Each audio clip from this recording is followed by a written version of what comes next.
우리 아이들은 방법을 배우고 방법을 연습해서 그대로 쓰고 하는데 너무 집중을 해요. 그래서 3학년 1학기에 배우는 이렇게 구구단 범위 안에 있는 나눗셈을 배웠다고 치고, 그 다음에 2학기 때 배우는 이런 나눗셈이 나온다고 얘기를 해보자고요. 근데 이거를 이렇게 배워야지만 풀 수 있나요? 저는 수학 교육이 그렇지 않았으면 좋겠어요. 이거 무슨 뜻이냐면, 이 문제 하나를 다룰 때 얘야 이거는 계산하는 방법이 쉬워, 약속만 배우면 돼, 이렇게 푸는 건 계산해서 답 내는 방법을 푸는 거예요. 그런데 세로셈을 배우는 게 아니라 이 가로셈 자체에 대해서 풀고 이걸 풀 수 있게 가르치는 건, 예를 들면 이래요.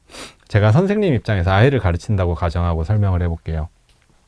나눗셈의 원리는 두 가지가 있어요. 나눗셈의 원리는 똑같이 나누어 분배해서 몇이 되게 하는 나눗셈이 있고요. 그 다음에 또 하나는 얘 같은 경우에 20에는 4가 몇 개 들어가 있는지 이렇게 거듭해서 빼서 구하는 나눗셈이 있어요. 그러면 이 두 가지 나눗셈이 있는데, 보통 아이들이나 어른들이나 나눗셈이라는 말 때문에 똑같이 나눈다라는 나눗셈의 개념만 보통 남아 있어요. 근데 아이들이 3학년 1학기에 배울 때 나눗셈이라는 것은 있잖아. 그 수 안에 이 수가 몇 개 들어가 있는지 세는 나눗셈의 의미도 있어라고 똑같이 배우거든요. 그런데 얘가 훨씬 중요하고 많이 쓰여요. 그리고 뒤에 3학년 1학기를 넘어가면서 수학을 하면서 이거를 알면 이해할 수 있는 상황들이 훨씬 많이 나와요. 자, 얘를 여기다 한번 적용을 해볼게요. 얘는 어려워요. 나눈다라는 개념을 가지고 있으면 어려워요. 근데 얘를 한번 적용해 볼게요. 우리 이 나눗셈 다 이 방법으로 해요, 실제로는. 근데 제가 세로셈이라고 굳이 얘기하면서 이 방법이라고 얘기는 했지만, 실제로 얘는 아이들한테 이 방법이라고 얘를 알고 이렇게 할까요? 아니잖아요. 약속만 배우는 거잖아요. 여기에 4가 한 개 들어가 안 들어가 체크, 빼, 나왔어. 여기는 4가 4, 3, 12, 0. 방법만 배우는 거잖아요. 왜 그렇게 하는지도 모르고. 근데 이렇게 해서는 뭐예요? 여기에 4가 몇 개 들어가지? 여기 10의 자리 보니까 50이야. 그러면 4 10개는 일단 들어가요. 얼마만큼? 40에 4 10개만큼 들어가요. 그 다음에 또 얼마에? 남은 거에 10이 남아있는 것 중에서 3개만큼 더 들어가네. 10개와 3개만큼 들어가요. 그러니까 52 나누기 4는 13이네요. 이렇게 나눗셈을 할 수도 있는 거잖아요. 이거는 뭐예요? 나눗셈의 원리를 그대로 적용하면서 푸는 거예요. 그래서 복잡해서 세로셈을 써야 될 때를 제외하고 가로셈을 많이 하는 게 굳이 쓰지 않아도 할 수 있는 거예요. 여기 4 10개 40에다가 나머지 12개만큼 해서 4 3개, 그럼 13이네. 이렇게 암산을 할 수 있는 거예요. 이게 암산할 수 있어요? 암산 못 하잖아요. 이거는 기계적으로 하는 알고리즘이잖아요. 근데 가로셈을 얘기하는 건 암산을 할 수 있어야 돼서 말씀드리는 게 아니라 원리를 알아야 할 수 있으니까. 그러면 암산까지도 하는 거고, 그게 훨씬 빠르고 정확할 수도 있어요, 때에 따라서는. 그래서 연산은 가로셈으로 해야 하나요? 아니다.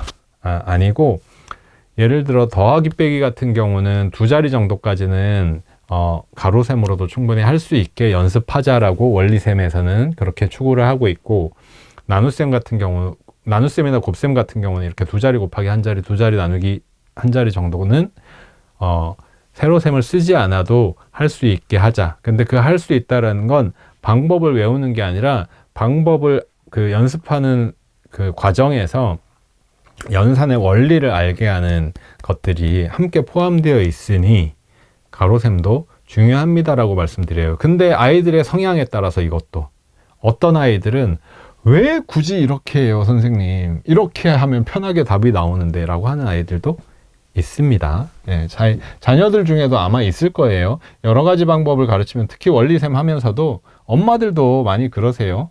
왜 이렇게 복잡하게 여러 가지를 가르쳐요? 그냥 간단하게 한 가지 하면 답 나오는데 아이들 더 힘들게 하는 거 아니에요? 이렇게 말씀하시는 경우 있어요. 근데 교육적으로 그래요. 그렇기 때문에 교과서도 가로셈이 아니라 여러 가지 계산 방법을 많이 가르쳐 주는 거예요. 1031 인문도 초3이 하기 어렵던데요, 수파트는. 그러니까요, 1031은 제일 심화 교재예요. 심화 교재입니다. 496 문제집은 심화 교재입니다.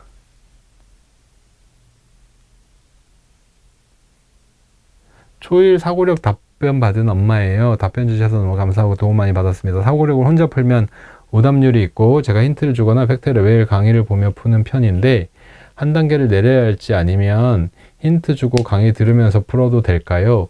오답률이 많지 않으면 강의 들으면서 스스로 공부한다는 느낌으로 해도 될 것 같고요. 오답률이 너무 많아서 아이가 스트레스 받는다고 하면 아직 초1이니까 내려도 될 것 같습니다.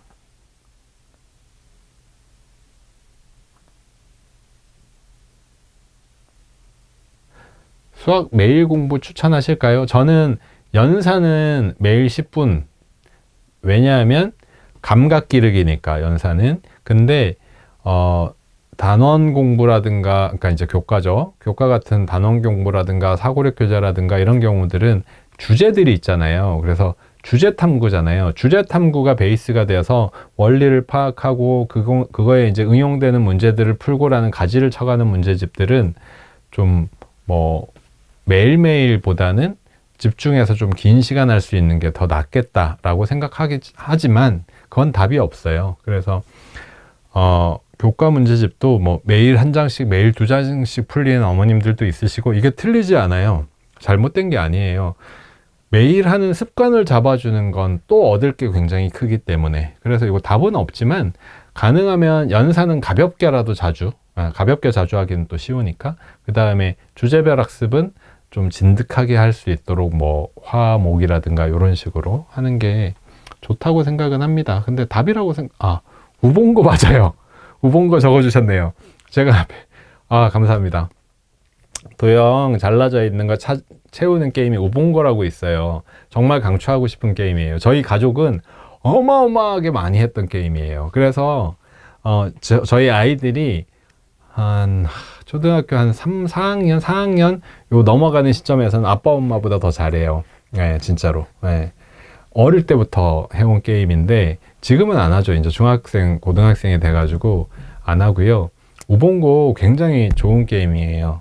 도형 감각이 예상하고 확인해야 되는데 뭐 보석 놓고 이런 것도 있는데 그런 건 다 치우고 저희 집 같은 경우는 이렇게 타이머 세워놓고 카드 딱딱딱딱 놓고 누가 먼저 푸나 나 1등 나 2등 뭐 이렇게 하면서 경쟁하듯이 하는데 엄마 아빠도 잘 봐주지 않아요. 저희는 그런 거 할 때. 근데 이제 어린 둘째 같은 경우는 조금 봐줬었고 어떤 식으로 봐줬었냐면 핸디캡을 주는 식으로 봐주는 거지 절대로 일부러 져주고 하진 않았거든요.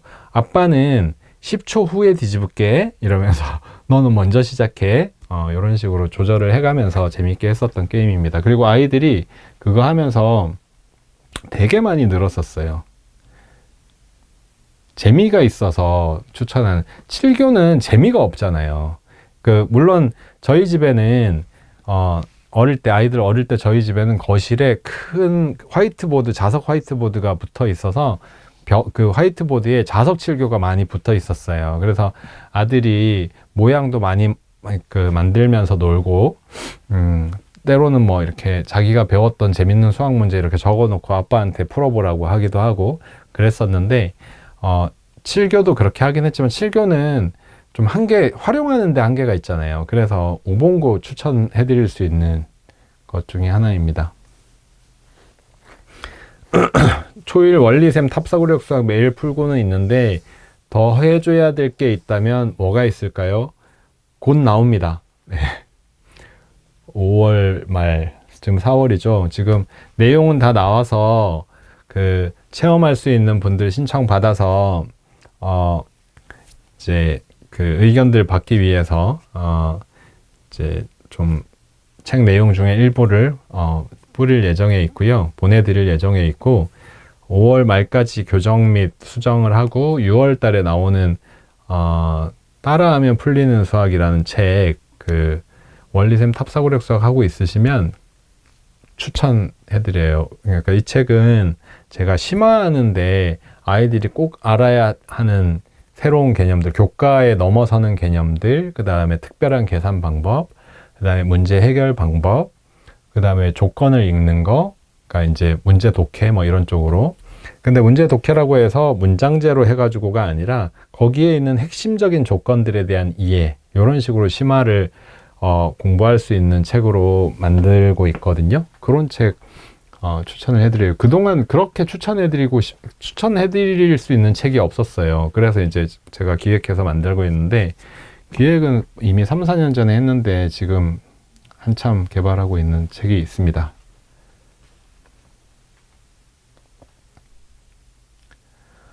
얼마 전 새로 시작한 과외 수업인데 선생님은 개념서를 디딤돌 응용으로 심화서는 최상위로 하자고 하십니다. 그렇죠. 저도 그렇게 추천을 많이 해드리죠. 제가 지켜본 저희 아이는 빠르지도 뛰어난 아이도 아니거든요. 저는 천 선생님 라방도 많이 받고 실제 문제집을 봐도 최상위 S와 디딤돌 기본 응용이 더 저희 아이에게 맞을 것 같아서 얘기해 드리니 부드럽게 반대하시네요. 그냥 이대로 진행해도 될까요? 선생님이 같이 한다면, 네, 선생님이 같이 하신다면 진행해도 되지 않을까요? 저도 중간 이상, 중상의 아이가 좀 의지만 있다면 저는 기본서나 기본 응용을 해본 적이 없어요, 실제로. 책을 선택해 본 적이 없어요. 물론 그 밑에 레벨은 기본 응용을 합니다. 근데 이제 제가 직접 가르쳐 보진 않았고, 저는 중간 정도만 돼도 내가 가르칠 수 있다 생각하기 때문에 디딤돌 응용과 최상위나 또는 최상위 S로 했던 편이에요. 최상위도 했었고요, 물론.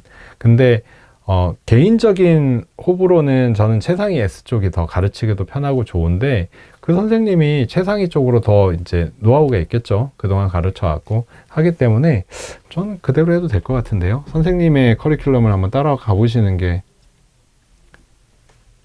네, 질문 하나만 더 답변하고 마쳐야 될 것 같네요. 오답 노트를 몇 학년부터 하면 될까요? 초2입니다. 지금까지는 한 번 더 풀고 넘어가는 식으로 진행했었습니다. 교과 심화가 이렇게 많이 어려워지는 시점이고 교과가 중요한 시점이니까 초3 또는 초4를 많이 추천합니다. 초3 또는 초4. 라방은 언제까지인지 정해져 있으세요? 여기까지입니다. 네, 여기까지고요. 오늘은 여기까지 하고요. 또 질문이 있으시면 질문 주시면 제가 이 자리를 빌어서 소개해드리고, 그리고 있었던 사연 중에 짧은 주제들은 저희 이제 마케팅 하시는 분이, 마케팅 팀장이 계속 그 에피소드를 만들어서 제 개인 인스타가 아니라 천메스 천종현 수학연구소 인스타가 따로 있어요. 거기에 주제별로 또 편집해서 올려주세요. 그러니까 이거 제 방 보셔도 되는데 수학연구소, 천종현 수학연구소 회사 계정에는 그날 있었던 에피소드를 일주일간 주제별로 보시기 좋게 잘라가지고 올려드리고 있거든요. 그래서 그거를 보시면 어떤 내용, 이번 주에 어떤 내용들이 있었는데 이렇게 정리를 했구나 라고 보시기 좀 편해요. 주제별로. 이거 1시간 동안 보고 계시면 이거는 아는 건데 이렇게 좀 힘든 부분도 있으니까 그렇게 보시는 것도 도움이 되실 것 같습니다. 오늘 방송은 여기까지 하고요. 질문에 대한 아쉬움은 다음 주나 아니면 꼭 그 상담을 받으시고 싶으시면 DM으로 보내주시면 정리해서 사연으로 정해서, 지금 저희가 사연으로 보내주시는 거 거의 빠뜨리지 않고 정리해서 하고 제가 중복되는 질문만 가볍게 처리해서 하고 있거든요. 네, 그렇게 하고 있으니까요. 또 일주일 잘 보내시고요. 다음 주에 뵙도록 하겠습니다. 지금 들어오셨어요? 오늘 뭐 했냐고요? 오늘은 수학상담소였습니다. 이제 들어오셨어요? 오늘은 수학상담소라서 특별한 주제가 없었고, 오늘 많이 질문된 것들은 심화에 대한 고민, 그 다음에 아이들의 오답에 대한 잘 틀리는 고민에 대한 내용이 주였습니다. 수고하셨습니다.